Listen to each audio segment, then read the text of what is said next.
عروسی که در هتل گرفته شده بود نامش اسلامی نمانین.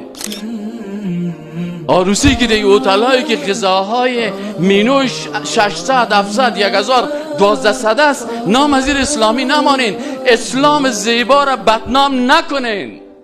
هي زوجتي عنوانها عنواني وحبيبتي. همیشه برای ظالم گفتن نمیتونیم که تو ظالم هستی، برای حرامخور گفتن نمیتونیم که حرامخور هستی.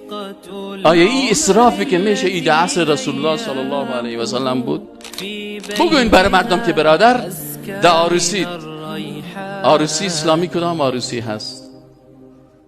اقلها معونتن چی معنا که مصرفش کم باشه.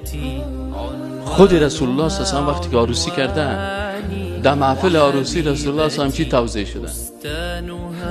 امروز اونمو عروسی نامش اسلامی بان که به طریقه رسول الله صلی الله علیه و باشه. عروسی اسلامی اول اینمی کسایی که میگم ما عروسی اسلامی میکنیم رفتیم در عروسیش، اولین خیانت و جنایتش چی است؟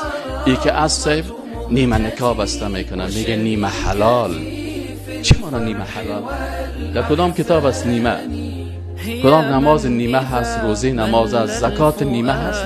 بخاطر این میخواه که داماتش شوای جمعه در خانهش یک سیر سیب و پندک خوراک بیاره و ای با بسیار بیغیرتی دختر نامشروع خود بر از او داماد خود پیش بکنه، نام از نیمه نکاح میمانه. یک روز یک کسی برام زنگ میزنه میگه استاد فلانی نفر نیمه نکاح کرده بود، آل خانهش اشتک شده، کلگی ای طفل نامشروع میگن، لاوارث میگن، ایره چطور کنیم؟ من گفتم ایره ببر در بغل عمو مولوی پرتو که نیمه نکاح از ایره بسته کرده، برش بگو که در عصر رسول الله صلی الله علیه و سلم نیمه نکاح بود، گردن تو بسته که تو آمدی ایره در بین مردم میگی.